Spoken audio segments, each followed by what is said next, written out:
તો આજે આપણને મળી ગયેલો હતો નાનપણનો દોસ્ત યશ. એ શું કહેતો છે એ વિડીયોમાં આગળ જોવો.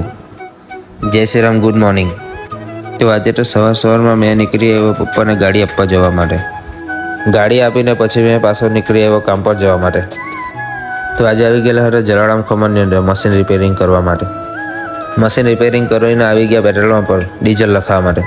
ડીઝલ લખાઈને નીકળી આવ્યા અમે મજી ગામ જવા માટે, કારણ કે ત્યાં પર પતરા ઉડી જ ગયેલા હતા. ત્યાં પહોંચીને પહેલાં તો પતરા ઉપર લઈ જ લીધા.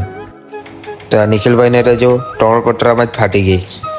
તો પછી નવા પતરા લખીને કરી દીધો શેર કમ્પ્લીટ. પછી અમે નાસ્તો લઈને આવી ગયા દુકાન પર. દુકાન પર બધા મળીને ચા નાસ્તો કરી જ લીધો.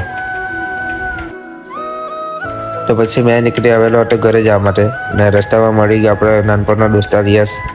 હું કે ઋતિકભાઈ કેમ છે? મજામાં ને? એકદમ. બહુ મસ્ત વિડિયો બનાવ્યો ભાઈ. હે હા, જોઈ ગયા તું? જોમ. હા, તો કઈ કહેવા માંગે છે? હા ભાઈ, ફોલો કરજો મારા ભાઈ ને બધા. ઋતિક. તો પછી ઘરે જમીને અમે નીકળી આવ્યા નવરાત્રિમાં જવા માટે. તો આજે તો ગરબા રમી જ લીધા, કારણ કે છેલ્લો દિવસ હતો. તો ત્યારબાદ અમે નીકળી આવ્યા ઘરે જવા માટે. તો મળીએ એક નવા વ્લોગમાં.